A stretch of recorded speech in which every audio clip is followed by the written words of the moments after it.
To begin, welcome to Movie the Podcast. That's right, Movie the Podcast. It's a two-man jammer today. It's the man experience, the two-man man jam. The two-man man jam. Two of the oldest cast members of the show are here today to talk to you about. We are two of the oldest members of just the website in general. We predate Movie the Podcast. Yeah, we are. We're back. We go all the way back to when Mohole was just a show on Talk Shoe. You remember that? Talk Shoe. Yes, we used to have live callers, and they would call in, God. and it was a moment weird in time that happened. Weird. Somehow I used to talk for like 2.5 hours on this fucking thing. I don't even know. Yeah, you were a real Don Imus. Yeah, that's me. I'm a real man cow. Real man. Yeah, real. Yeah. Love Sponge. Bubba the Love. What happened? Is that guy still alive? I believe so. He was probably also at the RNC. He probably is the one that introduced Terry Bollea. He's absolutely a Trump guy. I haven't bothered. When you're out of your mind, how could he not be? Yeah. I haven't thought about Bubba the Love Sponge in like 10 years. When was the Hulk Hogan trial? The Hulk Hogan trial was 2010, where he admitted that Terry Bollea does in fact not have a 10-inch penis. Yeah, but Hulk Hogan does. Didn't he? He fucked Bubba the Love Sponge wife, right? Upon his request, and I believe on the marital bed they shared. Oh God!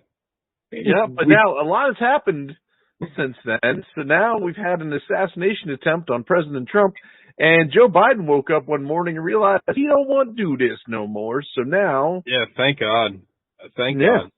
And now, this is a perfect time to announce, but Gogs and I are actually on the Democratic ticket. We're running. Yeah, we're thinking about it. It's going to be, we haven't decided who's going to be the vice president and the president, but we'll figure it out. Who's topping and who's bottoming that ticket? We don't know yet. It's going to be TJ and Gogs in smaller font in a Jokerman font.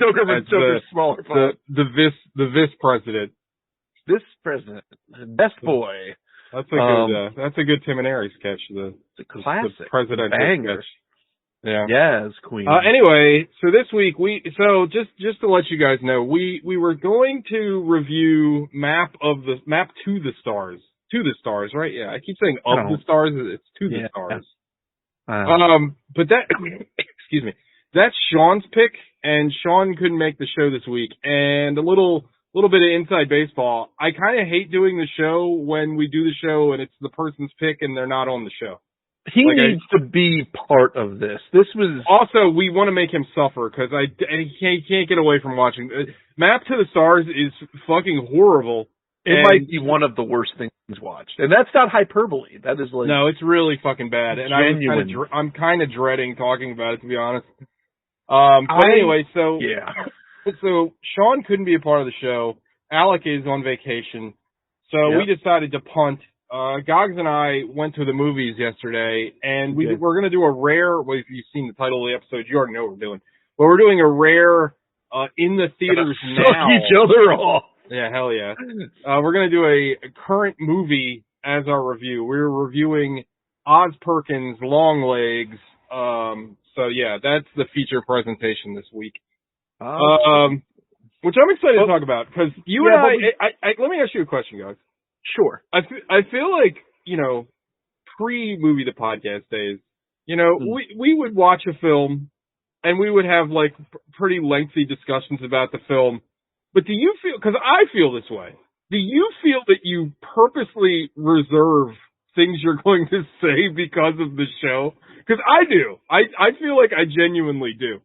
I will say this. I will say that I have been trained now to do so. Because as much as I love engaging in conversation with my friends, I feel like I will be immediately told to save it for the show. So I will just sit there in silence with things to say and simply waiting for the opportunity to do so because I don't feel like being told otherwise. But no, I agree that, we used to, there was a time when I was so broken hearted. That's you don't like that Aerosmith song? Get the fuck out of here. I hate Aerosmith, like, full stop. Get a grip. That's a fun album. Yeah. It was so edgy. It had a cow teat on there. Cow teeth on it, yeah. There was some kid with learning disabilities that went to our high school that always wore that shirt. But no, it's That's what I always think about when I think about that album. But you know what? You bring up a good point though, because it used to be like we used to exit a theater. Oh yeah, and we would stand in the parking lot for a good 30 or 40 minutes, if not longer. Or sometimes we went and got like food afterwards. I was going to say sometimes I feel like the post movie dinner or drinks, and those conversations would go on forever. I mean, hell, when we used to live together, those conversations could last days. Yeah, I mean, we have a lot to unpack. If you haven't learned from 7,000 episodes of this show, we're movie guys. We do enjoy movies. So talking about maybe movies, not Sean anymore, but I still love some of these days. To be perfectly honest, I mean, something like Map of the Stars, bad. I feel like it's a little different now. The other thing is that we don't see. I mean, we all got stuff to do.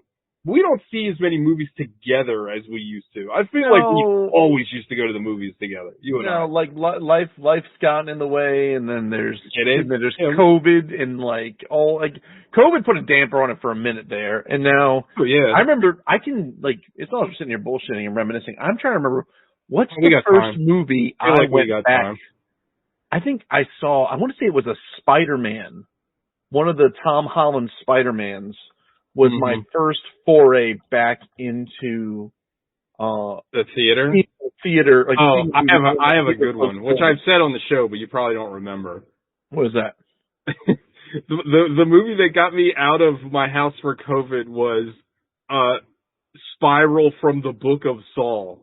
That was the first movie I saw post COVID lockdown. So terrible. Wait, when did No Way Home come out? I think it was that because it was. Dude, I don't remember. Spider-Man. No Way Home came out. It was released in December of 21. That was probably it. That's probably it. It was a 2021. I know that I saw nothing in the theater from March of 2020 until sometime into 2021, and I'm almost sure that was the one that got me back out there. And it's fun to go back to theaters. Like, I still enjoy the theater experience. The theater we saw this movie in, quite nice. Yeah. It's weird though. They're in the middle of this weird transition from being a Regal to being a Cinemark, and it feels like they're half done, but they just kept it open anyway, and it's kind of weird. I will say the ticket purchasing experience, not my favorite. They took out the ticket, the self checkout machines, which every theater has, and it's very annoying. We had to wait in line for what seemed like 15 minutes to get our fucking tickets. Anyway. No reason. But anyway. What did you watch this week, Gogs? Well, last week too, because we didn't do a show last week. Well, Jesus, I've been You've been out gallivanting. You've been on vacation. I was out in the mix. Let's just start with things I've watched that were not necessarily movies, but it's something I watched. Not necessarily movies. Liz and I finished Schitt's Creek. We got through the end of the last season of that. I adore that show. That show is really good. It is up there for me with a Parks and Rec or a 30 Rock. As far as a comedy with heart, it's not like an Always Sunny, right? It's just joke after joke after joke. But with a comedy with a lot of heart, I really, really enjoyed it. And it ended on such a beautiful, bittersweet note. I really, really liked it. It's done. It's done. No, it's been done. I think the last season was probably 10 years ago. So oh Jesus!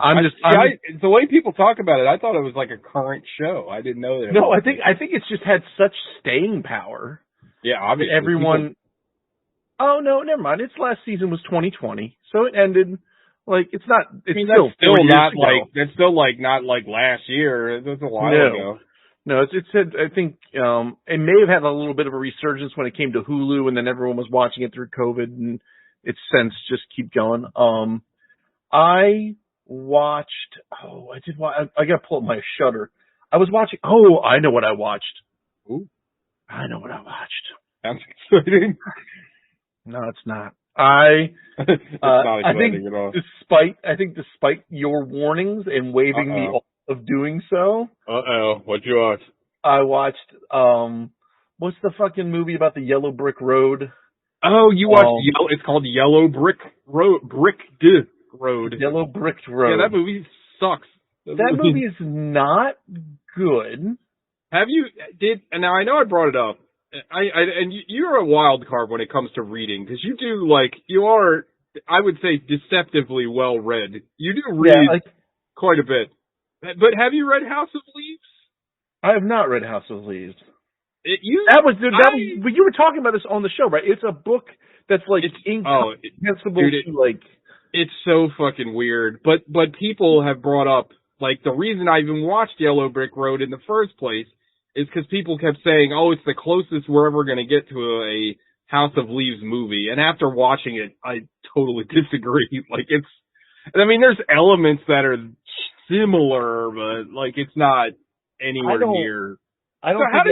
Did you agree with me that the production value of the movie just kind of destroyed your interest in them? Because at certain points, the movie literally to show that the ground is shaking, shakes the camera, and it's it feels like you're watching something on PBS. So it's super weird. I think you brought this up on your review. They fade out way too often. The fade outs. Yeah, what is that? It sounds like a made for TV movie. Yeah. And some of the stuff was actually genuinely kind of interesting. The story is not bad. Yeah, if somebody remade it, I think you could do something with it. But the interesting parts are sort of counteracted by the fact that the acting is trash. So bad. And the direction is somehow worse. Right. So there's this arcade bar not far from here where I'm as a concept this works, but it needed a second or third or fourth pass. There is a interesting concept here, but it is not good. Yeah, as much as I'm against remakes, I think if somebody a better filmmaker with a bigger budget remade this, I think there's something there. Yeah, you could have there's something interesting here. But it's not what they did do is not what I wanted to see.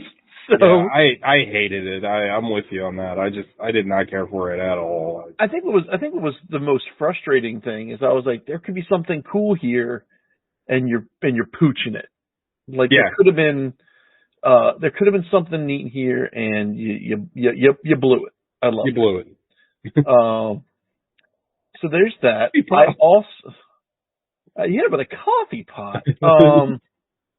I'm trying to pull up my histories, because I was on vacation, so we didn't do a whole lot of watching of much. I watched Teenage Mutant Ninja Turtles with my kids. I watched Spider-Verse with my kids. They still hold up. They still rule. None of that's really nothing new under the sun there. I did start, and I need to finish watching. And you may have seen this because we're both Shudder subscriptionaires. That's true. I started watching Chad Gets the Axe. Never even heard of this one. So it is it's not, I don't think it's Shudder original, but much like the Shudder original Dead Streaming. Oh, I like that a lot. That was really good. I really enjoyed Dead Streaming. And I didn't expect Dead Stream was a lot of fun. Deadstream was shockingly good. I really enjoyed that. Deadstream was a pleasant surprise, right? This is the same idea. It's We reviewed that. If you'd like to hear my extended thoughts on that movie, Chris and I reviewed that on the Dead Air Horror Review Show. You can check us out on YouTube. Go watch that. Or don't. I refuse to promote other podcasts. Fair enough. So this is similar. It's the same idea. It's like social media influencers go to a haunted house, except now there's 4 of them, and the whole thing is done from the perspective of their phones. You're watching the stream, and even in movie, right? Mm-hmm. It's let's say 2 of them are together. They're okay, well, what's Steve doing? And then instead of if he's not on screen with them, he's a different part of the house. you watch them tap their way over to his feed. So they did a good job in like keeping it like they didn't do the thing that I always hate where they like kind of constantly like break their own rules. No, so I mean, like I'm halfway through it, so I need to finish it. Like so far, they have definitely maintained their rule set, right? I like that. You know how stickler I am for that kind of stuff. I know, and you know it's a valid point. Like if you're going to do this kind of like if you're going to do this gimmick, yeah, stick with it. Stick with it, right? Prove the point. Like to me, it's like you're the one that chose to establish these rules. So then it's your job as the filmmaker to abide by the rules that you already set. Like that's why it's funny because like I hear people defend it all the time. Like I heard somebody defend, I forget which movie it was, and it's like, well, again, they didn't choose. I think it was Late Night with the Devil, and it's like, well, I'm not the one that told them they had to adopt this aesthetic. This is what they went after. You know what I mean? Right. So why is it my fault that I'm being, you know, why are you not so critical of this stuff? Like, it's not my fault. It sucks. Right. Well, I just did, and I hate when people are like, well, it's not that bad. And it's like, listen to yourself. Why do you settle for not that bad? Like, I don't get it. You were basically admitting that you had the same problem as me, but like for whatever reason you just let it go. You're giving it a pass, right? Yeah, I don't understand that. But so far, I'll have my full review of it next week. But so far, I'm interested. Like I don't like anyone in the movie, but I don't think I'm supposed to. Right. Because like they're all doing the like I brought this up. It's like a bodies situation where all those. I still need to see that. I thought you watched it. No, not yet. I think Alex. I think you might dislike the character so much it's going to turn you off to the movie, but it's kind of the point. So like they're doing that thing that I can't stand, but then they break sometimes, right? But you know how streamers have like streamer voice. Oh, sure. And it's like, this is how we get the Maiden's finger. Like, it's always like up top, then we bring it back down. It's the YouTube talk. Dude, I fucking hate it. Like, the YouTube. Well, and you have younger kids, so all of the YouTube videos talk like that. Every single one. But like, I'm like watching Elden Ring videos. That's the other thing, I'm playing a lot of Elden Ring. But like, you watch Elden Ring videos, and everyone's like, it's like, here's how you get the dragon's penis. And it's like, it just keeps going up, and then it comes down. And it's like, I have a problem with like a lot of streamers and a lot of like YouTube content because for whatever reason, there's probably some algorithm that says if you talk louder, that people pay attention. Because like, there's people, you go to videos sometimes on TikTok and YouTube, and they're like screaming. It's like, why are you yelling? Stop yelling. Please stop. But anywho, I'm going to finish watching that. So I'm interested in that. And then I wanted to talk to you about this because we got time and who cares? Yeah, well, got plenty of time. I would like to see if there's a way we can acquire it. Because I find it interesting even though the reviews are bad. Okay. I want to watch that In a Violent Nature movie. It's already on the Plex. Oh, well then perfect. Then I shall. I hated it. I fucking hated it. Didn't we already talk? I talked about it on the show. Oh, wait. Oh. That goes back to my complaint because it doesn't follow its own rules. It immediately. Oh, that was this one? Watch it. Go ahead. See what you think. I put it on the Plex so people can check it out. It's on there. Okay. I don't know. I mean, I have a feeling you're going to have the same problems I had because I found it incredibly boring and very repetitive. And the problem is that, you know, it's sold to you. I mean, I heard it's bad. It's sold to you as this is Friday the 13th from Jason's perspective. The problem is they immediately, like, not 5 minutes go by and like the camera's whipping around and you hear things that are like 1,000 feet away that sound like they're in the next room and it's like, well, what? Like that doesn't make sense. As you're saying this, now I remember your review of it and go watch it. I mean, go ahead, check it out. I mean, what do I know, dude? We don't like all the same movies. No.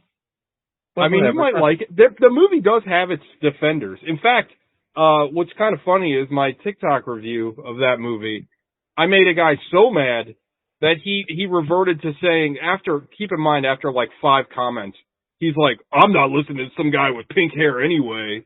And I'm like, okay, thanks, man.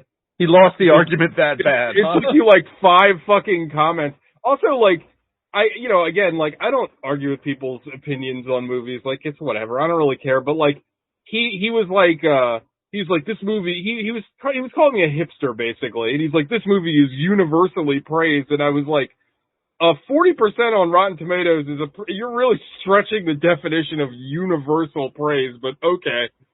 Yeah, and it's like, I'd argue that that's not universal praise. It is clearly not. But yeah, apparently I'm a hipster because I didn't like that movie. I mean, I've been called a hipster for a lot of things, but not liking that movie is a new one.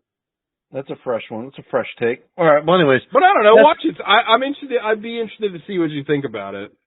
I'm gonna give it a gander. I also think that the movie might be better as a lower stakes venture because you're just watching it on TV at home, whereas I went to the theater to go watch it. Oh, you saw it? It got a theatrical release. I didn't realize that. Mm-hmm. Saw it in the theater. Oh, no. But then again, even me going to the theater is a lower stakes proposition because, of course, I am a list Stubbs member from AMC. You're Stubbers. I get thanked every time I go to the theater. They thank me. Nicole Kidman thanks me. It's great. I just realized two other things I watched. Go ahead. I only watched one thing, so go ahead. When Sean was in town, we sat down and me and him watched Furiosa together. Had you not seen it before? Oh, no, I saw it in the theater with you. I forgot. But I revisited it, and it still kicks a pile of ass. I love it. It's so good. It's super good. It's super duper good. And then I went and was like, you know what? Let's just go watch Fury Road. Oh man. Because why not? Fury Road's so good. God damn it. It's one of my favorite movies. That movie is good. Like, period. I've watched that movie probably 15 times. Like, I love that movie. Like, I know we've dissected that movie probably every which way you possibly can at this point. But, like, it's like little things that just make you, like, Tom Hardy acts his fucking ass off in that movie without saying more than, like, I don't know, 100 words. He barely does anything in the whole movie, but it's perfect. I mean, it's absolutely perfect. I feel like, I don't know, you could, and I'm sure people do, but that is a movie that is a teachable movie, right? Like, there's so much to be learned from how Miller made that movie. I just think, like, I don't know, I just think that it's incredible. I think it's just absolutely incredible. The scene, two scenes, one I think we've talked about a million times, and the other one, it's just something that I think I picked up on before, but I just truly appreciate it again in this watching. Well, actually, three scenes. The first I think it's three scenes. It's the first is when I think it's Splendid, like, saves them and like, hanging off the side. I like how he says it. Every time Morton Joe talks, it's fucking awesome. But he like Max is driving the war rig. And he, like, looks over and sees her, and he just gives, like, he looks at her, then he goes back to look at the road, and he just gives, like, a real subtle thumbs up. I'm like, yeah. Perfect. And then the second one, the scene where they're in, like, the swamp area. Yeah. And he's, like, shooting at the bullet farmer in the dark, and he realizes he's not doing it, and Furiosa's, like, subtly coming up behind him, and then he sort of reluctantly, he's like, not even reluctantly, he's like, he acknowledges, like, they have one shot left. He hands her the rifle, and then he stands there. And she's like the better person to make the shot, which is cool. Like, but he stands there and just lets her, like, rest the rifle on his shoulder, like, right by his face. And then after that shot, then he wanders off with just stuff. He's like, I'll be, and then he comes back covered in blood, and they're like, is he okay? And then someone's like, that's not his blood. It's not his blood. Yeah, I love that line. It's so good. Also, like, that fucking scene where the bullet farmer is, like, screaming and they got, like, the fucking, like, classical music and he's saying something about, like, I am the conductor of death or something. On the scales of justice and, like, oh my God, it's so good. Like, it's so over the, I mean, all the Mad Max movies are like this, but, like, it's so over the top in, like, the most perfect way it could possibly be. You know what I mean? Like, oh. But you never witness Max Rockatansky in that movie, like, kicking ass. Like, he's driving and doing a great job, but you never watch him, like mix it up. Like, that one scene. Yeah, that's true. Off camera. Like, you just see the after effect. Like, you never actually see him, like, But that's like so much more impactful. Oh, it's like perfect. It's good. It's like I feel like he kind of kicks ass in the fist fight with Furiosa. I mean that's pretty. That shows this. But he does ultimately, like, he is kind of getting his ass beat by Furiosa in that too. That also is one of the things. Like, I mean, I obviously don't take a lot of stock into internet chuds and what they get mad about, but it's like people. I mean, again, I don't really think this is like valid criticism anyway, but they're like, oh, you can't have a Mad Max movie without Mad Max. It's like talking about Furiosa, and it's like, well, Furiosa is the main character in Fury Road. You're just too stupid to pay attention. Like, you don't understand. Otherwise, is a fucking moron. You're not paying attention to the fucking movie. Like, again, people are fucking stupid as shit. But like, if your complaint is that there's more Furiosa story, it's like the movie is clearly designed around Furiosa. Like, that's why. I mean, again, like, we talked about this before, but like, George Miller intended to shoot the two movies at the same time. Yeah. And I mean, it's obvious when you watch Mad Max that there's more Furiosa story there. That's why the sequel, even late, still works, because it feels like cohesive. You know what I mean? Like, no, Furiosa, the Furiosa rules. George Miller is one of those people that I'm kind of sad, because I mean, obviously, you know, all of our favorite filmmakers aren't getting any younger, and George Miller is getting very old, and it's like, man, please keep making more movies, because I don't know how much more time you got. Like, he keeps saying he wants to make one more Mad Max movie called The Wasteland, and it's like, please let this man make another movie.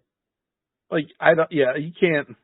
Furiosa and Fury Road are just so wonderful. And then, like, we said the same thing when we saw Furiosa afterwards. I was like, just give me more. I'll take whatever you want to serve me in that environment. I talk a lot about theater experiences, and obviously, like, you know, we talk a lot about what movies mean to us, and like, I feel like all of us can think about different movies and how they impacted us in our lives. And I just remember, like, not to make it more grandiose than I need to, but like, I just remember, I mean, I went to a midnight screening of Fury Road, and I was like shaking getting out of the theater. I was so excited. Like, that movie made me so fucking pumped. Like, I want to say that I saw it the very next night. Like, I went and saw it again because I was just like so like hyped up over that movie. Like, in that, you know, I like a lot of movies, but like, Fury Road is like on a whole nother level. Like, that is a movie that's going to live with me for a long time. I miss being excited for a midnight release. Like, I don't think I got that in me anymore. Well, I don't really have them anymore. They don't really do it anymore. But I don't even know what would get me out for it anymore. Oh, this day and age. Like used to be Marvel movies. Like, I got tickets. I got a ticket to Deadpool Wolverine 7:30 Thursday. It's like perfect. Yeah, even better. Yeah, when you didn't have to see it midnight Friday and they start showing it on Thursday, like, nice. Oh yeah, nice. Yeah, like, I mean, I'm glad. Let me just be right out on Front Street. I'm glad that the midnight thing is over. Like, let me see the shit as early as possible. Hey, a 6:30 showing on a Wednesday night, perfectly fine with me. I don't need to stay up till midnight anymore. I'm an old man. And I think the Marvel movies used to be go see a midnight show, like the first Avengers. Remember the first Avengers? Oh yeah. Seeing that at midnight. We saw it. I want to say that we saw pretty much all of the big Marvel movies together, the first run ones anyway. But then they churned out so many of them. There's too many. They've lost their specialness, and that's why like I'm excited for Wolverine, Deadpool, and all. But like, I'm not that like, it's fine. You're not midnight release excited. No, and I think it's going to be a fun movie, but I think that first wave of Marvel movies up until Endgame, I think that's lightning in a pan. I don't think you're ever going to get that again. It's also something that, I mean, it sounds silly to say, but it's something that like you're going to be able to express to your kids. Like, that feeling that for that span of time, that 10-year span, like it really was special. And I don't think you're ever going to be able to replicate that. Nope. And that stinks, but that's life, baby. That's everything I watched. I only watched one thing. I wanted to say I watched more, but I don't remember. So if something comes to me, I will let you know. I watched a movie by Damian McCarthy called Oddity on Saturday. Oh, people are like, if you like, I literally saw an article. It was like, oh, if you like long legs, you're gonna love Oddity. I don't really see that. If you like, so first of all, Damian McCarthy made a little movie called Caveat that I loved. I thought was really cool. Caveat is a very fucking weird ass horror movie where the central conceit of that movie is basically this guy gets paid to watch this like mentally ill woman that lives in this house where somebody got murdered, but then he gets there and he's told that he has to wear this fucking vest that's chained to the middle of the house so he can only go so far in the house. I don't want to give anything away because the movie goes so many weird ass directions. Like it's like almost like a Yorgos Lanthimos movie with its rules. Like it's got this weird, again, a very odd central premise, and then it kind of goes from there, and it's very creepy and very old school horror movie. Like I liked it a lot.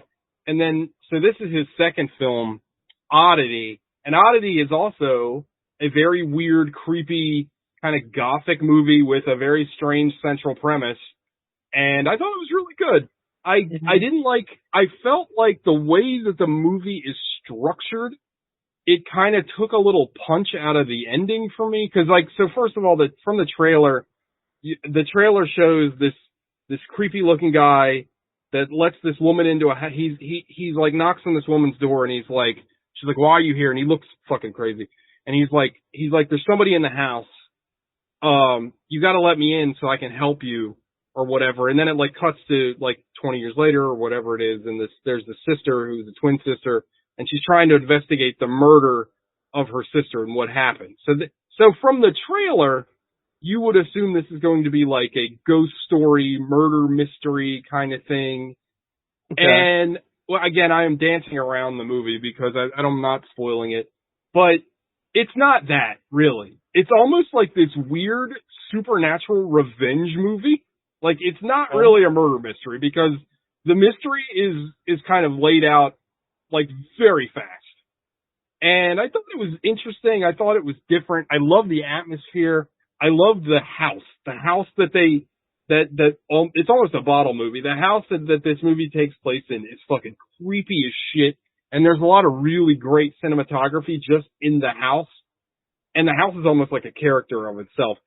And, I should say that the weirdness comes so that the sister that was murdered, her sister is a twin, and she's blind, but she's also like this curator of cursed items. Like, remember that Rick and Morty episode with the cursed item store? So, like, she runs that store, right? And she basically, like, she's got, like, she says she's like a clairvoyant, and she's like basically like a wizard kind of, like she is in touch with like the other side. Like that's how it's kind of described. Okay. So when she goes in to investigate this murder in this house, you can already tell that like she knows more than she's letting on. And it's not a spoiler because it's on the poster. She brings this life-size wooden golem man. Yeah, I keep seeing that on all the promotional material. That's just kind of there through the movie, and it's creepy as fuck. And I don't know, I liked it a lot. I think the ending it kind of flubs the ending a little, but to me it's still like a solid like 8 out of 10. Like I enjoyed it a lot. I recommend everybody watch it. It is a very like Tales from the Crypt kind of story, like very like old EC Comics Tales from the Crypt, because the villains are very like mustache twirly. Like the guy's motivation is a little arch, but right. Also like there's a lot of cool visuals. Like the wooden man, super cool. The castle, super cool. They flash back to when the sister gets murdered. The murderer is wearing this fucking creepy ass like this like porcelain mask that's fucking terrifying. It's like a porcelain mask, but the eye holes are like really small, so it kind of looks like that mask from Nightbreed. You see Nightbreed, okay. Right? It's fucking creepy as hell. I don't know. It's a fun, creepy horror movie. I don't know if everyone's gonna love it. I thought it was pretty fun. I like Caveat more, but I would definitely recommend it. So yeah, check out Oddity. It's a Shudder original, so it'll probably be on Shudder in like weeks, because this was a movie that literally it was at AMC theaters, but every theater I looked at had 2 screenings. So it's probably already out of the theater. There's another like Boy versus World situation, or Boy Kills World movie. Did you ever watch that, by the way? I've still yet to watch it. I've been meaning to. So yeah, that's all I watched. So yeah, let's get into Longlegs. I'm gonna say this right now. If you haven't seen Longlegs, turn the episode off. Go see it. Wait till it comes out on demand. I'm sure it won't be long. Come back to this episode, because I don't feel like we can do this movie justice without spoiling the movie. Wouldn't you agree, guys? Trying to talk around this. Talking around the central conceit to this movie is going to be hard. Now, let me ask you a question before we get into the meat and potatoes of Longlegs, directed by Oz Perkins, who I'm a big fan of. Gogs, you aren't as keen on the Blackcoat's Daughter as I am. But did you ever see... It does have Blackcoat's... I didn't realize, actually, that this was the same guy. It has that one actress that's in the Blackcoats. She's in the mental hospital. She's one of the girls from Blackcoat's Daughter. Yeah. But I didn't realize that was the case. And yeah, same guy. To be fair. Also, the devil visage is very similar to the one he uses in Blackcoat's Daughter. To be fair, my major problem with the Blackcoat's Daughter is, admittedly stupid, but it is a little confusing. I do like that movie. Okay. And now that I should revisit it, but I really like that movie a lot. Like, did you ever see Gretel and Hansen? He did that movie as well. That movie's also very good in my opinion. Is that available anywhere? I'll watch that. It's on the Plex. I put it on the Plex. But anyway, I really like Oz Perkins a lot. I think he's very talented. I think he's kind of underrated. He's also the son of Tony Hopkins, star of Psycho, which is pretty wild. Mm-hmm. I did not know that. Also, the movie Longlegs, like, this is a direct allegory to a lot of what's happened in his life, because if you think about it, the movie is about a family secret and trying to cover it up, and then it like, no matter what, the secret's going to come out eventually, and you're going to have to deal with it. Basically, and it's sad, but Anthony Perkins, closeted gay man, and then he dies of AIDS in like 1987. So like, that's when it came out. Like his parents tried to, I don't like to use the word protect, but back in those days, things were a lot more intolerant. So them trying to keep, his father's secret away from him, and then causing them a lot of damage. I mean, you can see the parallels between what happens in Longlegs and that. So I also think that's interesting. I always like it when, I hate the phrase elevated horror, but I like in any movie when it kind of when it feels a little bit more personal from the filmmaker, right? Like, I feel like you're going to get better art if it's something that connects more deeply to the filmmaker, at least in my opinion. Oh yeah. No, you know what I mean? Otherwise, you're just Zack Snyder. And you're like... Otherwise, this is like more explosions and speed ramp. Put more rape in there. This thing needs so many more speed ramps. Isn't it funny that Zack Snyder makes bad movies and he thinks the thing that's going to fix the bad movie is more bad movie? Like, it's too short. That's the problem. Well, he doesn't... It's wild that he's had the track record. It's wild that stuff keeps getting, like, financed. I think a lot about Zack Snyder, but I was thinking about this the other day. Do you think the reason that he always wants to make his movies so fucking long is because, like, classic films are always very long, like Ben-Hur? He's probably thinking, like, oh, I'm the next Lawrence of Arabia. I need to shoot, like, there was how many weeks or years worth of film that were shot for... Apocalypse Now. Right? So he's like, well, that's the mark of a good filmmaker, is to make these big, epic... Like, he hasn't taught that, like... Or he hasn't learned simply that brevity... And this is coming... Full of wit. So this is coming from somebody who just loves excess. Oh, yeah. But, like, you gotta learn... Even I, in my dabblings into what have you, have learned that occasionally less truly is more. True. Absolutely true. Zack Snyder has yet to discern this, and his answer is always more is more. I mean, not for nothing. From a conservation of mass perspective, he is correct. More is more. But from an art perspective, he needs to be able to go. You said mass, and this reminded me, but Bill Duke passed away from Predator. Yeah, sorry. R.I.P. Also Commando. What a real king. Also from Mandy. Remember, he was in Mandy. Also in Mandy, and he had what else movie he's showing that I'm just like, he just shows up as like a broken. Maybe it was just Mandy. No, fuck. Oh, he is Mandy. I was thinking of Becky. He's not in Becky. He is in Mandy. He would have been good in Becky. But anyway, let's get into Longlegs. Sorry, as we talk about how we should keep things short, we've gone on and on and on. But whatever, it's a two-man show, so it's a little more freeform. The young woman who's in the lead in this movie, Micah Monroe. I don't think I've seen her in anything else, but she was in God is a Bullet, which you've watched, correct? I have not watched God is a Bullet. It's on the Plex. But you've seen her. Didn't you watch It Follows? She's in that. Oh! She's in a movie I really like called Watcher, which I highly recommend. Was she the lead in It Follows? She's the lead girl in It Follows. Familiar. Okay. She's in The Guest. Did you ever watch The Guest? You love The Guest. You need to watch it. If you haven't seen it. The Guest. I'll put The Guest on the Plex. You need to watch The Guest, dude. You'll love it. It's so good. She's great. Who made The Guest? Adam Wingard. Yeah, I know you guys talk about Dan Stevens is in it. You'd like it a lot. I think you'd like it a lot. I would like to. That sounds like fun. I will watch it. I will put it on the Plex. I will not say anything else about it because it is a movie that starts out and you're like, oh, it's this kind of movie. And it changes so hard. You're like, what the fuck? But it works. It's one of the rare times a movie like really fucks with its genre and it kills it. I love that movie so much. Well, I love Dan Stevens. So anyway, do we want to do our normal thing and just go blow for blow on Longlegs, or do we want to just sort of talk through the central conceit of the plot and then, movie opens, right? We don't have to do it's up to you. Well, follow your heart. Okay.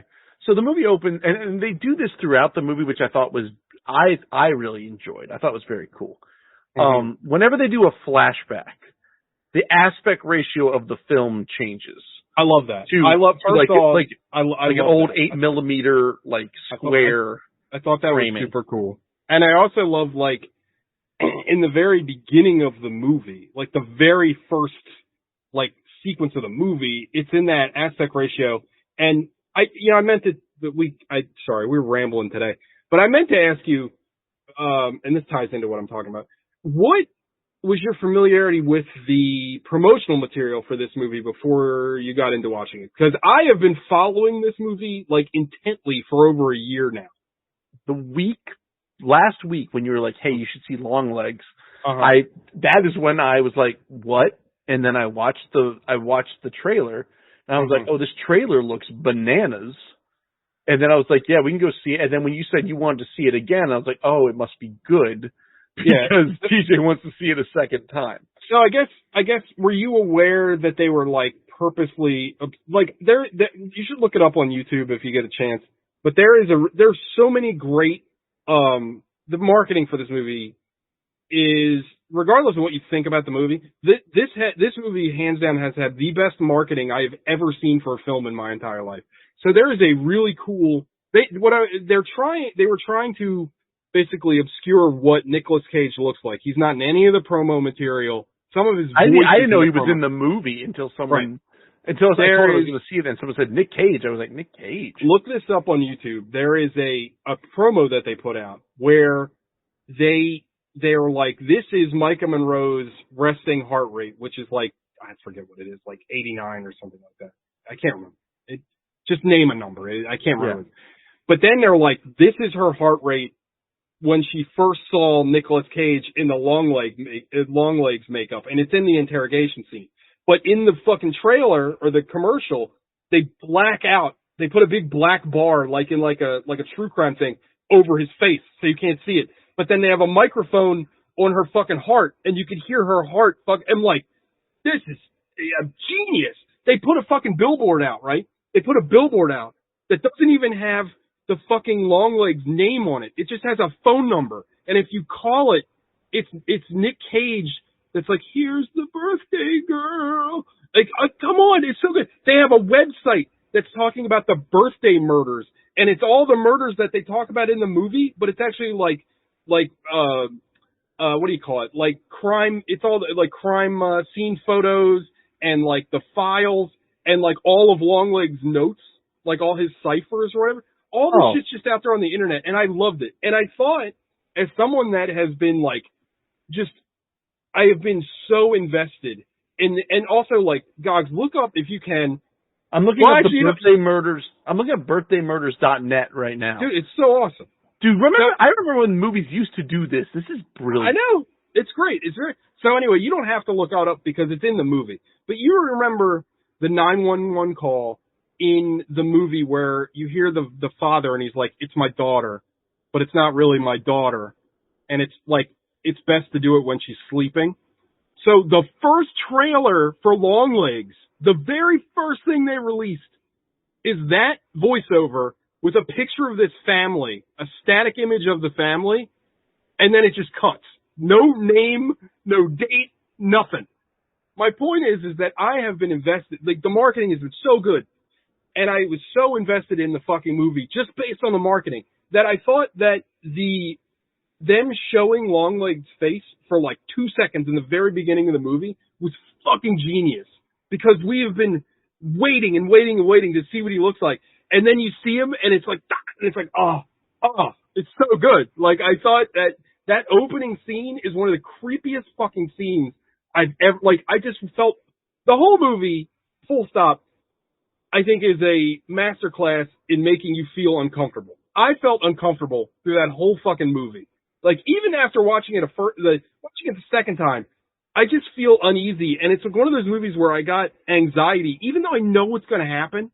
The way that the movie is framed, there's so much central framing in the movie, your eyes are always darting to the edges of the screen to see, like, what the hell is coming up. You know what I mean? And I felt like, from right at the beginning, like, right off the bat, you're hitting a fucking home run. Like, I thought it was the perfect way to establish the tone of this movie. So, I'm still on the website, right? How much did you explore this website? Pretty extensively. Did you click on the ciphers at the bottom? Not only did I click on the ciphers, but I'm on a Reddit where they deciphered all of the ciphers before the movie. Because it was like, I clicked it also and I downloaded a 43.8 megabyte file. Oh yeah, it's wild. But it's all in like goofy talk. It's like, in that language that he was writing in the notes. But it's all password protected. Why is it all password protected? How cool what is password that? Is it? I don't remember. You look it up on Reddit after we get off, because people have gone brilliant. Deep. This is a masterclass in how to do this. Right? Well, anyway, the movie opens with a flashback, and I will say this. I'm going to give myself like a hint of credit. And maybe this is plainly obvious to everyone else, but you're gay. The scene in the movie where this little girl encounters this weirdo in the snow, and then the movie cuts, and now I'll get to it in a second. Now we're at an FBI briefing. Well, actually, no, we're in 1993 or something. It's Clinton is president. Slick Willie with all the smooth talk, because this is another one of those movies that wouldn't work with cell phones necessarily. Yeah, true. Also, it's just taking place in the 90s. I don't know. There's something about it, making it a period piece adds something more to it. I don't know why. It just feels better.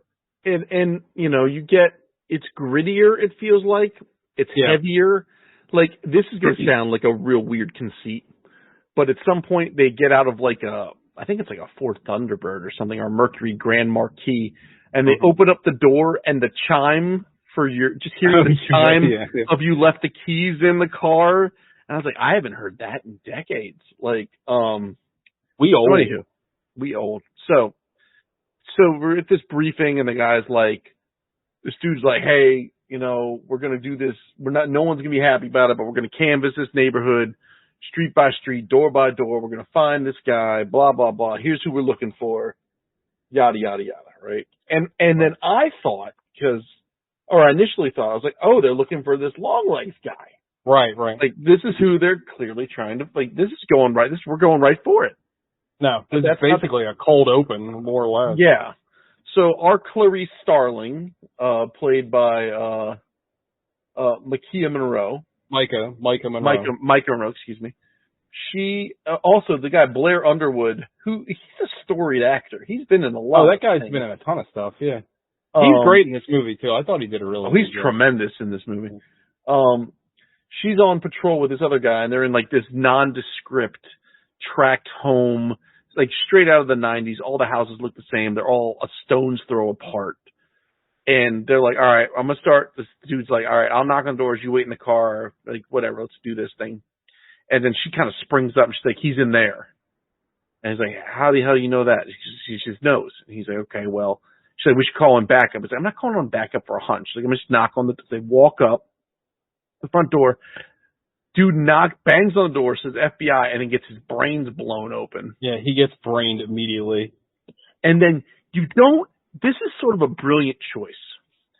She stalks her way through this guy's house, and it's like everything's covered in like plastic. Yeah. And like, I don't know what dude was up to. I don't know if he was another serial killer, and this was how he set up. Like, I don't know, but she catches him in the bedroom with his hands over his head. They arrest him, but you never find out anything further about him. No. About what this was even all about. But it's like eerie and tense. And after the dude gets shot, she's like, and I'm sure this was an intentional choice, but it made me just so uncomfortable. Yes. Like, she's like catching her breath and like braced up against the wall, but she's braced up against a window. Yeah. So at the same time, she's like protected against the wall, but her entire back is exposed, and you're just like. Well, I think one thing that I've seen people criticize this movie about, they criticize Micah Monroe's character, but like I think what they're showing you is in the very, very beginning of the movie, she is clearly a traumatized person. Like I feel like even before the partner gets shot, you can tell something is off with her. Like she's not. You know what I mean? And then by the time you get to the end of the movie, you're like, oh, this is why she's not quite right. Yeah, she's not a complete person. And one thing that I got, that right there is a brilliant choice of words, right? Because by the time you learn at the end of the movie, she really isn't complete. There's not part of her is not there.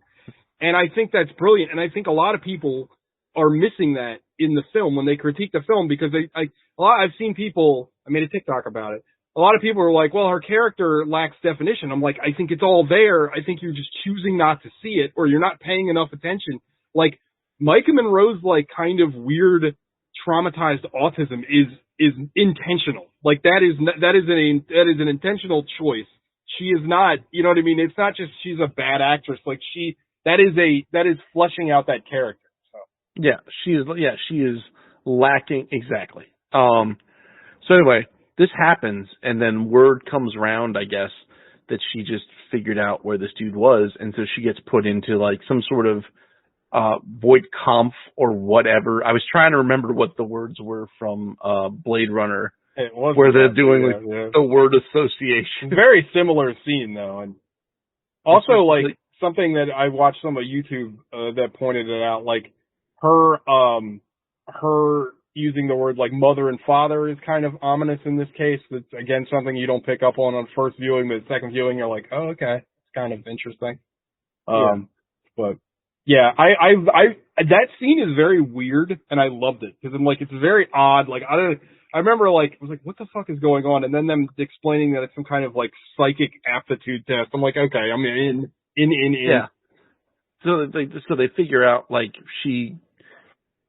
So then they turn her onto this Longlegs case. And this case has been going on since I think it was 20 years, 30 years, 10 victims.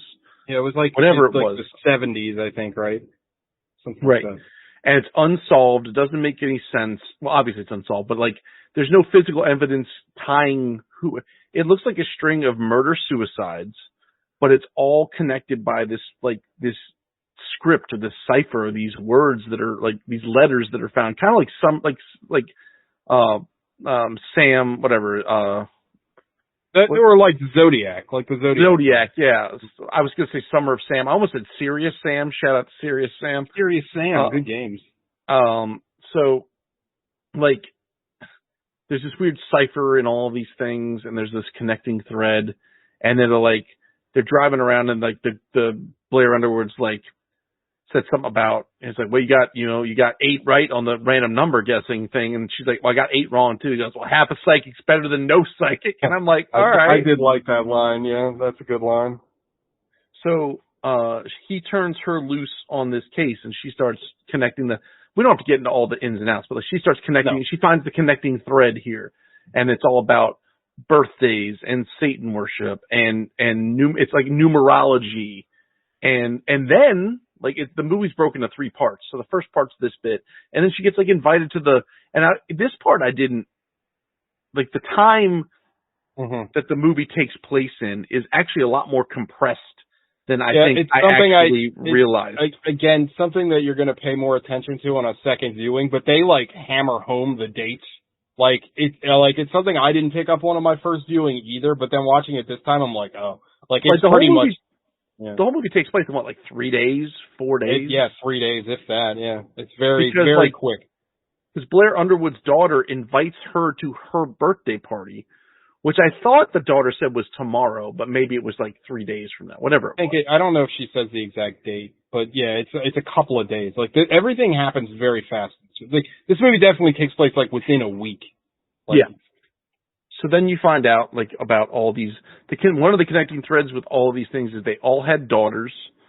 Every one of the families that was murder suicide had daughters that had a birthday that fell on the 14th of a month.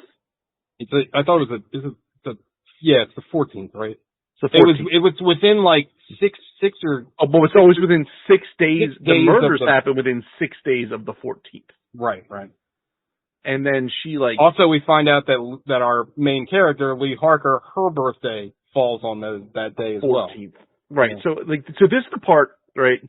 So after you meet the lead investigator, and then you go back to Lee Harker's house, and like she's driving, and she like looks over her shoulder at this this house on the hill, which in retrospect may not actually be there. Yeah, possibly. Because it looks like the house from the beginning of the movie, which is her house. Which is her house, and that's where I was like, oh, she's the little girl from the beginning of the movie. Yeah. And also, I was how? kind of confused. I was like, wait, does she live right next to that house? But I don't know. They don't really address it in the rest of the movie. No, because she drives away to go that's there true. later. Yeah. But like she does make a point to look at it. Well, also off in the distance. In that scene where she looks off, there's like a guitar or something. There's some kind of noise. Yeah.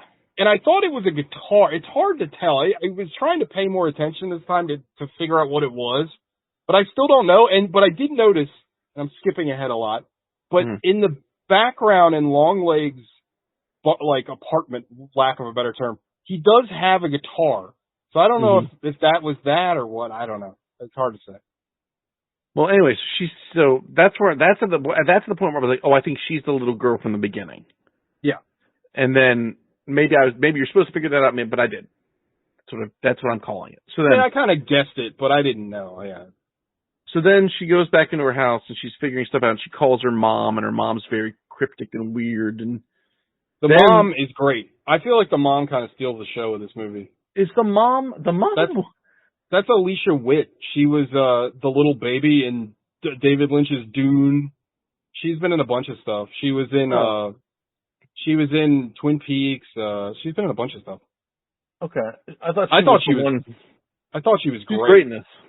And there's something to her affect, like the way that she acts. Like again, another one that's like super traumatized, but you don't really know why. And then I like later on in the movie when she kind of flips the switch and she's more aware. She's even scarier then. Like I don't know. She was in Urban Legend. She's been in a ton of movies. She's had a huge career. Now, what I forget, I do want to rewatch this movie because I think a second viewing would help. Also, she is not bad looking at all. What? Good job, Alicia. What was it that drew the FBI? Did she get a phone call and that's what drew her out of the house? What? Oh, to go into the woods and like search around? No, she got a knock at the door. There was somebody there's a pound at the door. She had a knock at the cabin, as you would. And then she went out to investigate it, but when that happens, Longlegs sneaks into her house and leaves her a birthday card. Yeah. That says that basically she's able to decipher, and then also this he basically gives her the code because he writes it in human speak, and then he puts the code underneath it, and then there's this horrible menacing message at the end of it. Well, also this is also one of my favorite scenes because they do this throughout the movie. So the movie, again, you don't know where Longlegs is. Well, at this point, you don't even know if it is Longlegs. You assume it is because he left a note. Well, you still don't know if he's in the house. So there's all this kind of ambient music in the background.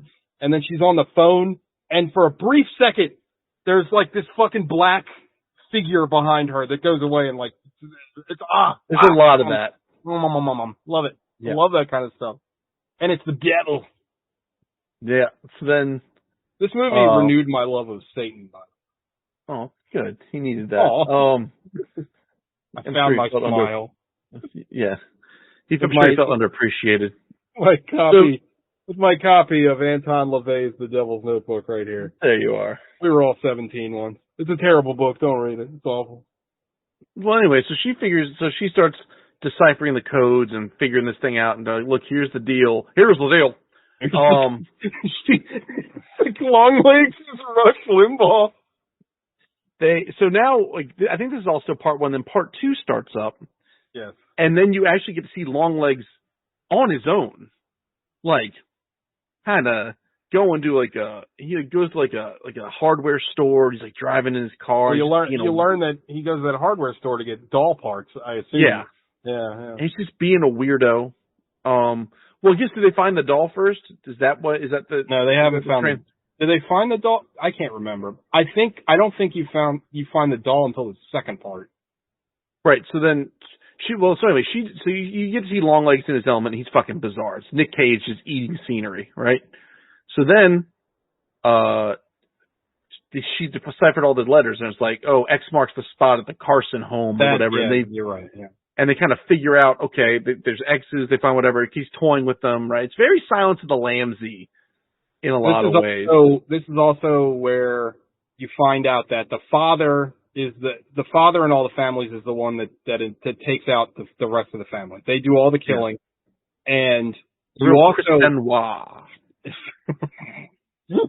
also find out that you do a lot of, I really like these flashbacks. They do a lot of flashbacks to the murders, which I thought were really cool. And again, I've seen a lot of people complain about this, but if Lee has a connection to Longlegs and these murders, and she's somewhat clairvoyant, so her actually having visions of these murders, I have no problem with. It's actually written into the script to have. You know what I mean? I thought it was kind of interesting. Also, at first, again, I'm jumping around a little bit, but at first, I thought a lot of these visions were from the perspective of the doll, but I actually think they're from the perspective of Lee's mom.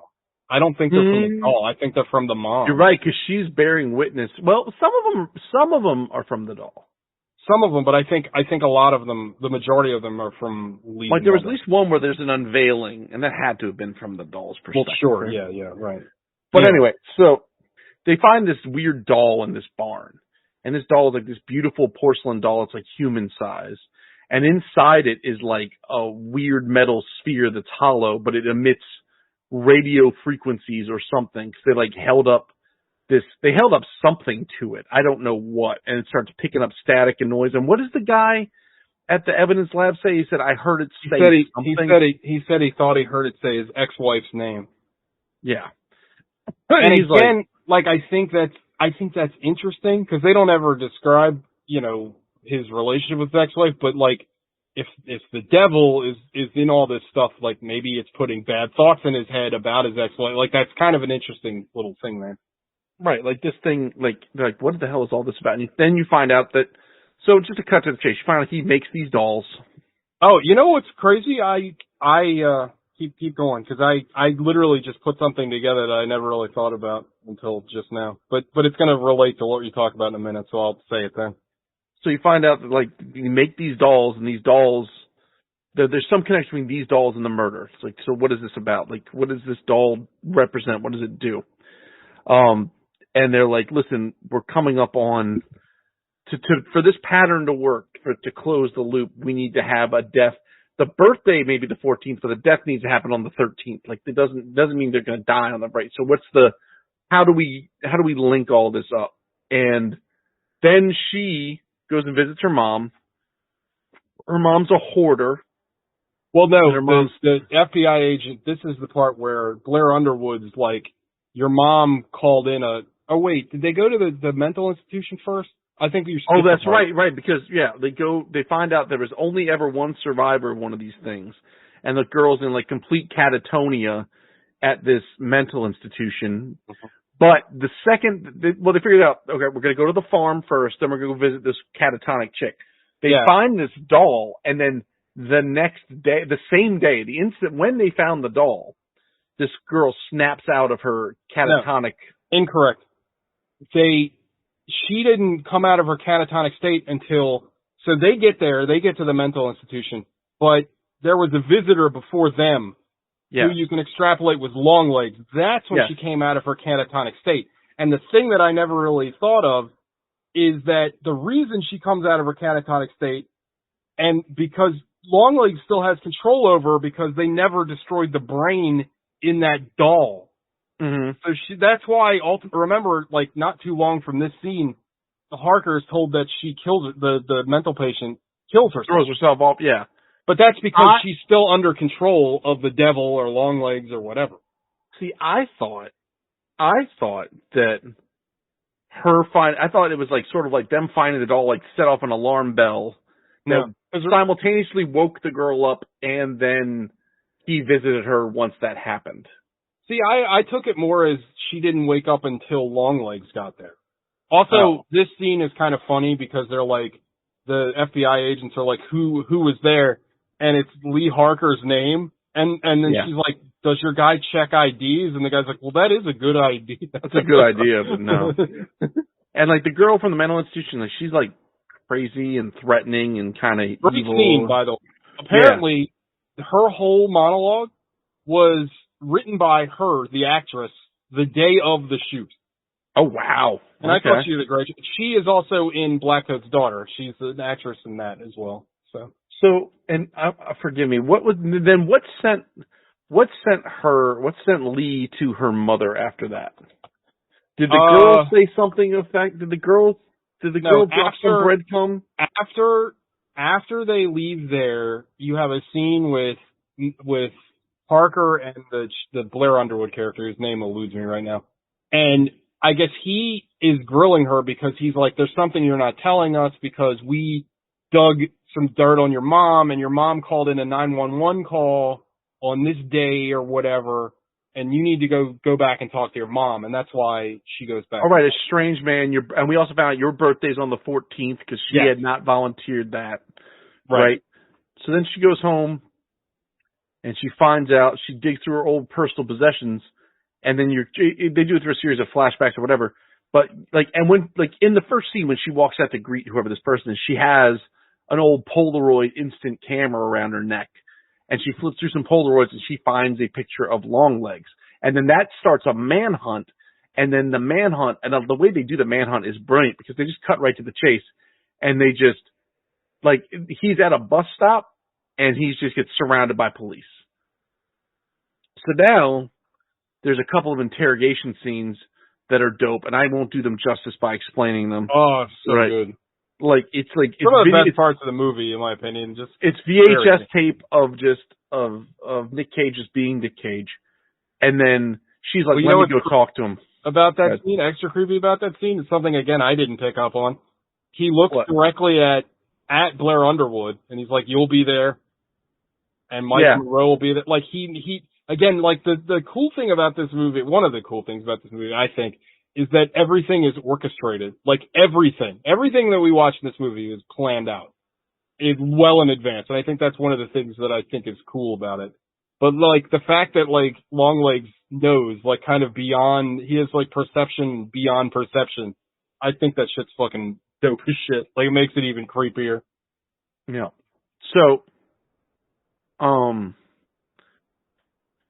she goes to talk to him, and then he basically like he acts like a creep, and then kind of spills the beans a little bit, and then he's like, "Hail Satan!" And he smashes his face to pieces, and it's gross. So he said something in this monologue that I didn't really pay attention to the first time, and I did this time, where he asks what she's at. He basically is talking about her mom, and he said like she didn't laugh as much as Longlegs is talking about when you decided to become a law enforcement, we had a long laugh about it. And he's like, well, I laugh more than she.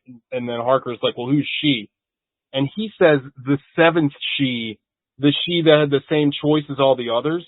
So I wonder, is there like a long lineage of like other accomplices to Longlegs, or like, you know what I mean? Like I was like, I know that's a little piece of dialogue that I didn't really pick up on the last time. Well, because you feel like, well, let's wrap it up, and then we'll go back and dissect that a little bit, because I have some thoughts on like the whole thing as far as the timeline's concerned.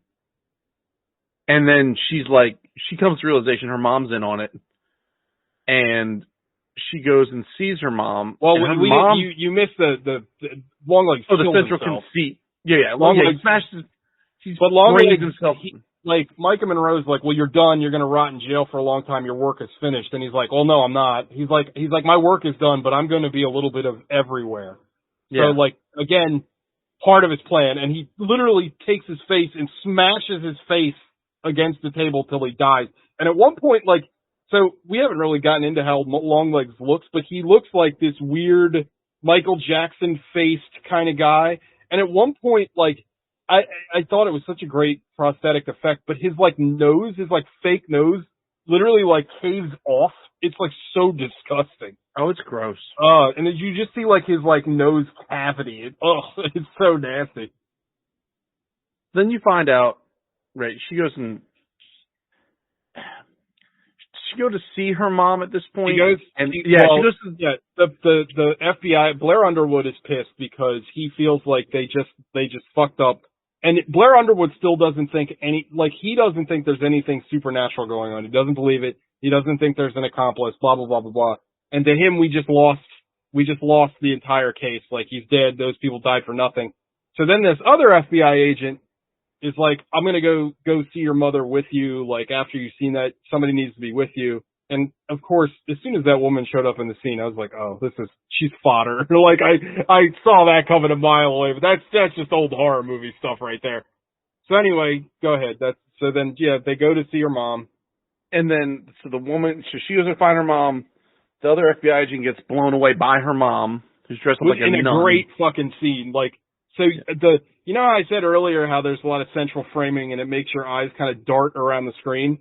So her mother kind of materializes out of the top of the screen. She's there the whole time. You don't really see her. And then she like slightly moves and you're like, oh shit. And she's got a shotgun and she just point blank just brains this other FBI agent.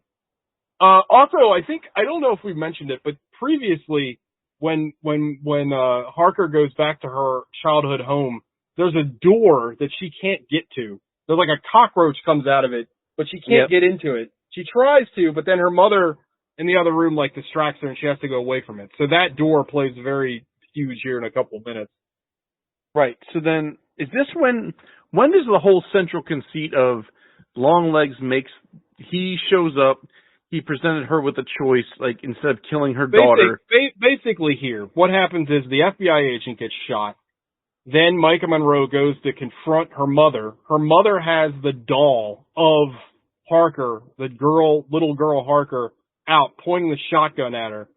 And Micah Monroe's like, what the fuck is that? And then she's like, whatever his real name is, like Cobble or something, right? She's like, Mm-hmm. Cobble is dead, and she's like, oh, he's free. You freed him, is what she says, and she's like, well, now you're free too. And she shoots the doll with the shotgun. She blows the head off the doll. The doll that's dressed up like her when she first met a Cobble. child. Yeah. Yeah. And then you see this black smoke come out of the doll's head, and then it cross-cuts to Micah Monroe, who also has black smoke coming out of her head. Then she wakes up in Longlegs' room that you've seen throughout the movie. And that's when you find out that Longlegs' room is literally in the house Micah Monroe grew up in. I thought that was cool, like, cause, we haven't mentioned this either, but Longlegs kind of refers to Satan as the man downstairs, which is a great fucking name for Satan, by the way. But he literally was the man downstairs. Man downstairs. Yeah. And like, we're downstairs where? It's everywhere. Also, something that someone's pointed out a bunch of times. So, Longlegs likes to cuckoo. Like, he goes, cuckoo. So, well, you're familiar with what a cuckoo bird does, right? Yeah. A cuckoo bird goes into another bird's nest, kills all the or drops its eggs in another bird's nest. So when the babies hatch, it knocks out all the other eggs and then the mother feeds it. That's exactly what he does. He went to their house. He lives in their house. The mother basically takes care of him. So he is in fact a cuckoo bird as well, which is kind of interesting. Yeah. So you find out that she made a deal with him to spare her daughter's life. Like, so presumably, right? And this is where I want to talk about timeline. He has shown up to their house back in 19 whenever with a doll made to be Lee, right? And he kind of had to, right? Because he was there to deliver that doll. That being said, and I was curious about this, so I wanted to talk to you about this. Mm-hmm. In all other instances of this happening, right? Right. They deliver the doll, and then, so here's what happens.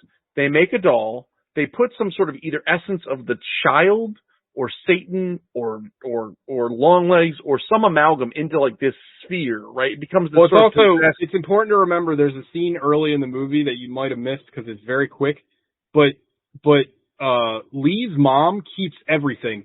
She literally she finds a box that has her baby teeth in a bag. And she even says something later on. There's a drop dialogue where the mom says, I keep everything. So, and she said earlier that she was a nurse.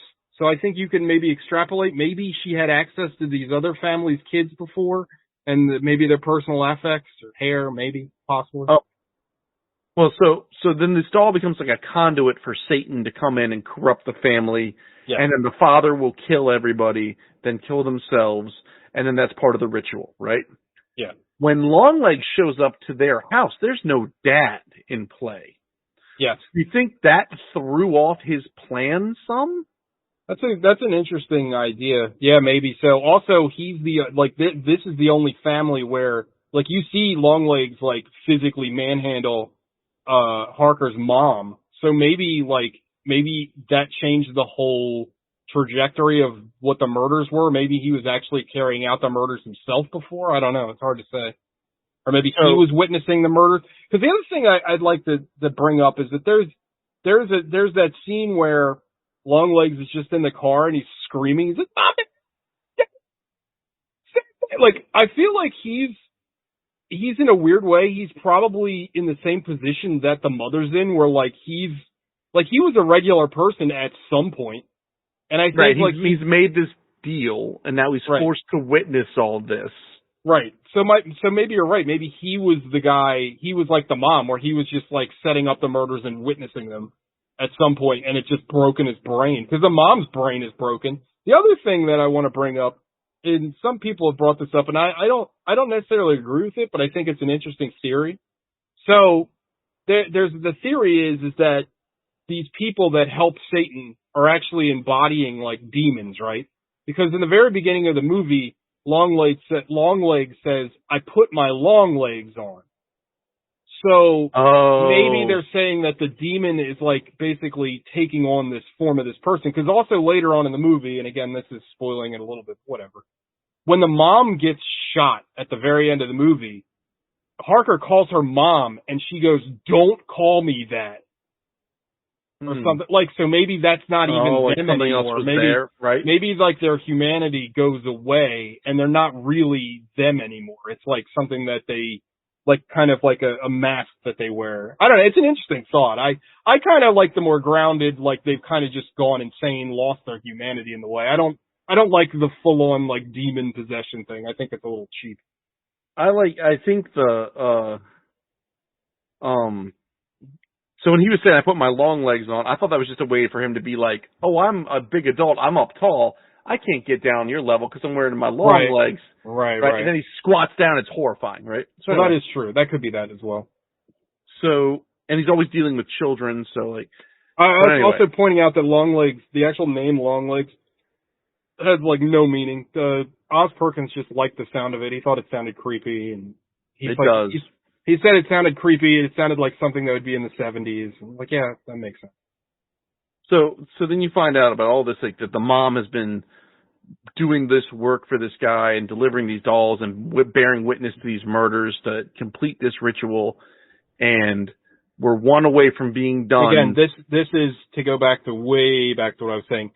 This movie is about the sacrifices that we make for our loved ones, right? Like she is doing literally everything. She's sacrificing her entire life to shield her child and her soul. Right. So then you find out that this last birthday as a call, and as soon as they said that the daughter's birthday was the 14th. Well, hold on. Yeah. Well, I love this. I think the last, you might disagree with me, but I think the last like 10 minutes of this movie are the best part of the fucking movie. Like I love this final scene.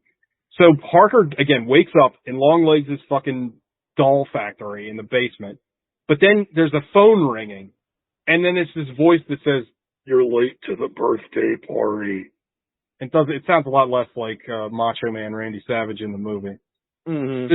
But as soon as she's driving to Blair Underwood's house, you're like, oh fuck! Like I don't know about you, but I was like, oh my god!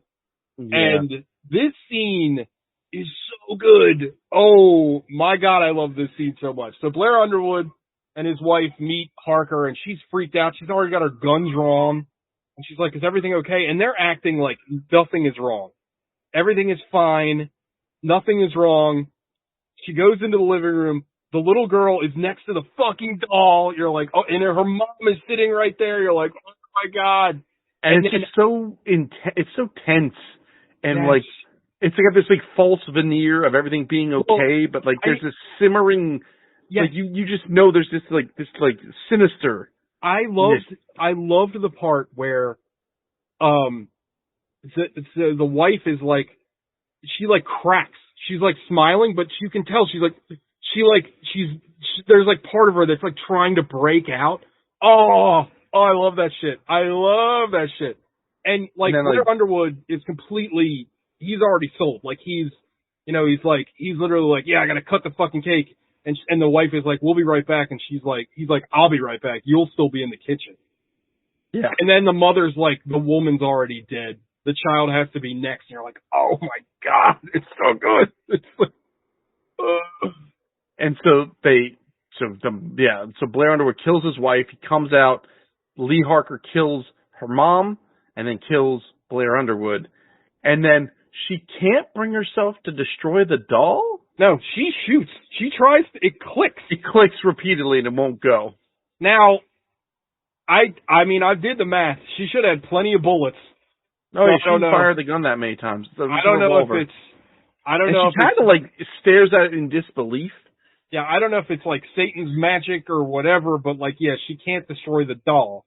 So now, the ending is super fucked up because now that girl is still, there's still that doll. That doll, so she's still under some kind of control from that doll, if you follow the rules of the movie. And that's it. And then it cuts to Longlegs, who again wins, because this is his whole grand scheme. This whole thing was his scheme. It cuts to Longlegs back in the interrogation room, and he's just like, "Hail Satan," and blows a kiss. And that's the movie. Fucking credits. Credits roll backwards. Love it. No, the movie's I love wild. this fucking movie, dude. I thought this movie was great. I bought everything this movie sold to me. I can't get enough of it. It's wild. It is. I enjoyed it quite a bit. It is weird. But it's it's the people sitting like 3 seats down from us. Like, they hated it. They hated it. That was dumb. I'm like, you're dumb. You probably like Smile. You probably like Night Swim. I mean, for what it's worth, thankfully, this movie made on an under $10 million budget. It made a shit ton of money. It's the biggest. It had the biggest opening weekend of any independent horror film, bigger than Hereditary, which was like the previous winner. And this has similar vibes. This is like Hereditary meets Silence of the Lambs. It's very. If this came out as an A24, it would have been perfectly A24ish. It came out from Neon. Neon's great too. We all love Neon. Neon put out. Yeah, Neon makes good stuff. A couple years ago. Love Titan. It's ambitious. It's crazy. Nick Cage is nuts in it. To go back to the whole thing about being a complete person or not, right? When the doll's head gets blown off, then it's almost like Lee Harker's entire personality becomes like a fully fleshed out thing. She's not like on the spectrum anymore. Like she's kind of like, she's there now. Like she's sort of free of it. And then it all kind of like, you're like, and you find out that all this was set in motion and and then all the memory. It's like, I think it would very much benefit from a second watch now that I know what to look for. It definitely does. I liked it even more the second time. Like I've actually, this is a movie that's like very divisive, and a friend of mine, she hated the movie so much she said she was embarrassed that she watched it. Like, okay. Like, I don't know what to tell you. I loved it. I think it's hilarious to me that I keep hearing people say it was predictable. And it's like, you predicted the mind-controlled Satan zombie dolls? Like, you predicted There's absolutely no possible way you predicted that. Like, you might have predicted that the mom was the accomplice. Like, good for you. But, like, the whole storyline you predicted, I do not believe that. It kept me going. I kept guessing. Like, I was trying to figure out, like, how are we going to wrap, like, how does this end up? I assumed it was, like, he shows up more like, and even allude to it, like a Manson-esque sort of thing where he's trying to talk them into doing whatever. But, like, it is, I don't know, man. It's creepy. Yeah, I love it. It's real creepy. And, all like, right. Yeah. Let's get into it. 5 Knuckle Shuffle time. God. I'm gonna give it a 9. Yeah. It's a little on the weirder end for my taste to like give it a full blown. But I don't know if that would really change broadening your horizons on that. I was a little worried actually when we left the movie. I was a little worried you didn't like it. I was a little worried. When full disclosure, when I left the movie, I had to I came home and Liz was like, "How's the movie?" Like, it was weird. I was like, it was really weird. I was like, it's not bad, but like I can't tell if it's good. But it's not. It's like it's not bad. It's just like, is this what I'm into? And like the more I sat with it, and the more I thought about it, like the more I'm into it. And I think a second viewing is going to be of a benefit. Like I liked Hereditary from jump. Sure. But I liked it even more on the second viewing, right? Like this is in that same vein. It's like it's so, even to say it's like Hereditary isn't fair because I don't know if I've ever seen a movie quite like this. And I agree. There's something to be said about that. And so it's just being able to sit there and like I think the story's cool. I love the way it's acted. I love the way it's shot. It is shot beautifully. I love the way it's directed. Like and it's like creepy and haunting and menacing and like, then like when you really sit back and think of the implications of what you just saw, it's disturbing and it's like, but it's not like, there might be like one jump scare in the whole thing, maybe. Yeah, it's a lot of like music cues that are like scary, kind of like in the way of like the music from like The Shining, but like there's not like jump scares. No, but it's relying on you, like it's tense and dreadful and like, but no, it's like, if you had asked me when we left the theater, it was probably a 7, and then since I've been like marinating on it, it's evolved to a 9. You give me another week, it might be a 10. I don't know. Yeah, I agree. It's a movie I haven't been able to stop thinking about since I watched it, which is always a good sign. Like I just can't stop thinking about this movie, man. Like that's why I wanted to see it again. Like I just couldn't stop thinking about the fucking movie. Yeah, but it's really good. It's really, I mean, I'm into it now. Like your mileage may vary, right? Some people did not care for it, obviously, but like, and that's cool. But like, I thought it was neat, and now just digging into all this other like I wasn't even privy to this ad campaign. Oh, so, it's like, so cool. Yeah, it's just wild. I mean, I'm gonna go. There's like a deep lore dump that I'm gonna get into because I love that sort of stuff. But no, it is unlike. It is worth if you like horror and you like creepy satanic things, and it's 100% worth checking out. I'm very interested to see what kind of art you generate as a result of this movie. I drew a long legs the other day. Yep. But that's it. TJ. I fucking love this movie, man. It's a 9 for me, dog. It's almost a 10. 9, very strong 9, bordering on a 10. Mm-hmm. Not quite sure why. It's like it's not a 10 because I want more, which is right. a very left-handed compliment. But I want more. It's not really a fair conceit, but yeah, I get you. I just want to be like.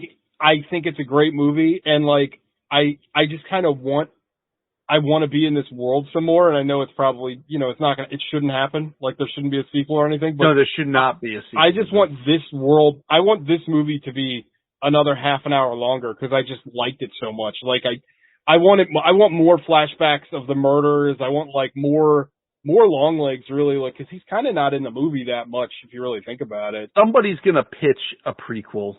Someone's going to be like... this is all Oz Perkins' idea and his baby, so I don't think that's going to happen. I'm sure it's being pitched to him, though. Oh, without a doubt. Especially now that it's done so well. But yeah, I love this movie, man. I think that, like you said, it's very creative. I feel like it's kind of like it's a Trojan horse, right? Because, like, on the surface, you're like, oh, this is like 7. You know what I mean?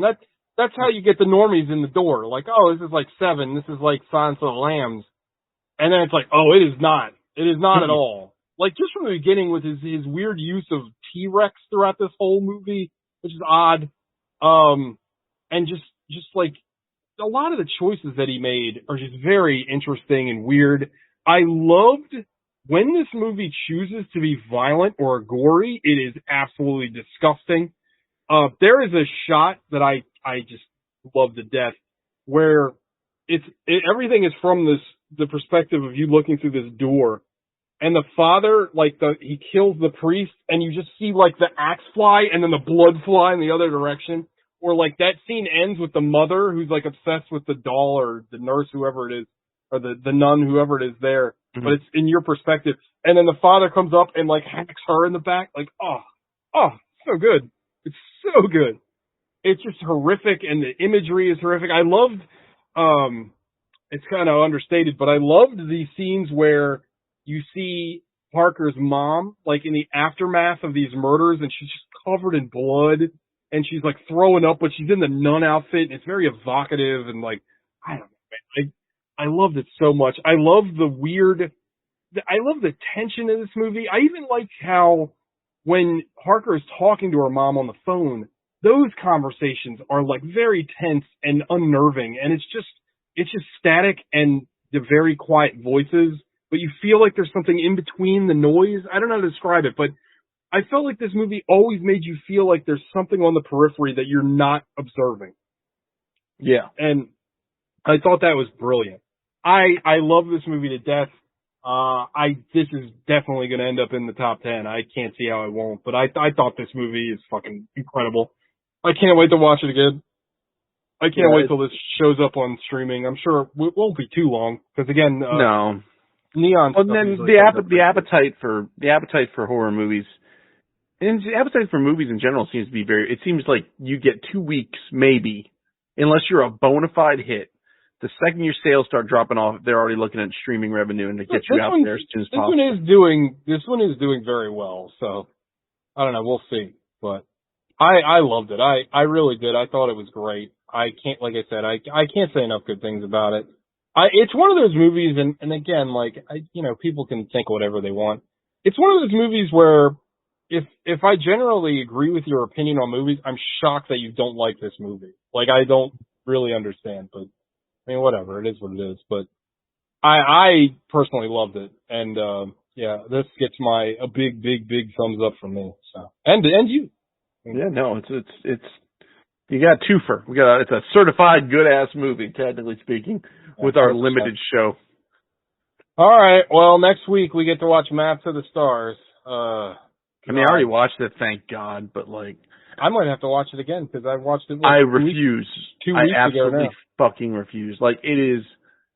I sat down and watched it last night, and like they're like thriller comedy. I was like, It's not funny. Neither of those words happened for me. I was not thrilled, nor was I comedied. Like, it was just. It's awful. Awful. It is really bad. And I love David Cronenberg, and I don't know. David Cronenberg's a hack. He's a piece of garbage. Certainly not a hack or a piece How of garbage. dare he put this out? Well, your crazy ass doesn't like Scanners, which is still weird to me. What a scumbag to make this movie. Like, how dare he? And his son, with all the talent in the world. Your son's okay. And his dad is just his son hasn't made this movie yet, so yeah. His dad is just a shitbox director with no vision, and this is trash. And that's all there is to it. On that note, I am very worried about watching this movie, or about talking about this movie, because we're either going to have a lot to talk about or almost nothing. There's a lot to talk about. It's not good. I had a hard time staying awake watching the movie, so. It's so bad. I just sat there watching it just I was actively trying to figure out, can I watch this at 1.5 speed? Like, how can I get through this faster? Like, at what point will this become interesting? Like, it must have to become interesting at some point. It never does. No, it never. It actually stays the same pace for the entire film. Anyway, you got that to look forward to, guys. Map to the Stars next week, we promise. All right, bye, everybody. Bye, everybody.